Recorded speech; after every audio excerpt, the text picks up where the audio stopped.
করলো? ব্যাগ থেকে দেখি তো টাকা পয়সা। আশ্চর্য, সবই তো ঠিক আছে।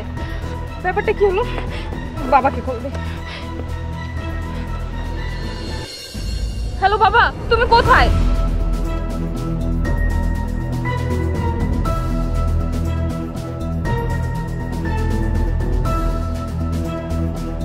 তুমি তাড়াতাড়ি আসো।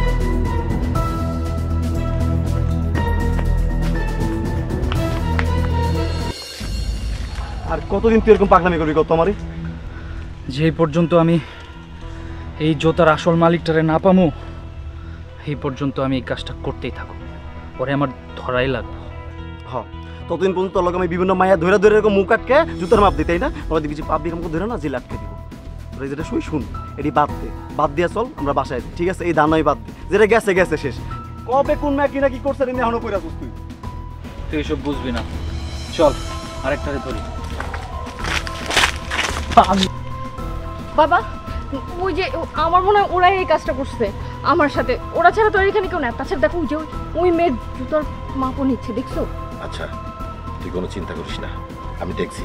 আয়। সাদেক, আরে সাদেক, কি করছে? আরে সাদেক, আয় আয়, কত বড় সাহস! তুই আমার মেয়ের সাথে বিয়াদবি করেছিস।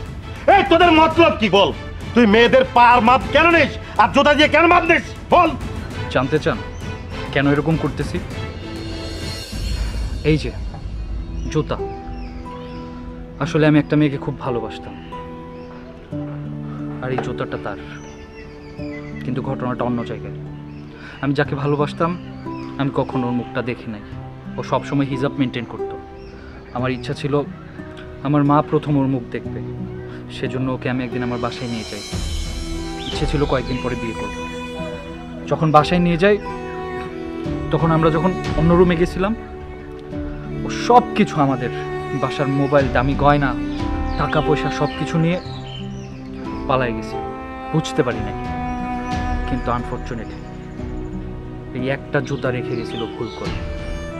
আর সেজন্যই আমি এই জুতাটা নিয়ে খুঁজতেছি ওই মেয়েটাকে।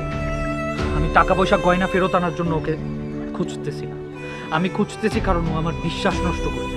ও হিজাব ইউজ করছে, কেন করছে সেটা জানা।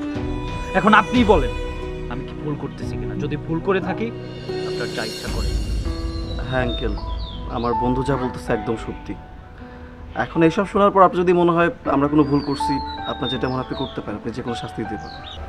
আপনাদেরকে কোনো শাস্তি দেওয়া হবে না। আপনারা যা করছেন ঠিকই করতেছেন। আমরা দোয়া করি ওই বিশ্বাসঘাতক মেয়েটাকে যেন খুব তাড়াতাড়ি খুঁজে পান। মা, তুই একদম ঠিক কথা কইছিস। দরকার হলে আমরাও খুঁজবো। আচ্ছা বাবা, তোমরা কোনো চিন্তা করো না, তোমাদের সাথে আমরা আছি। জি আঙ্কেল।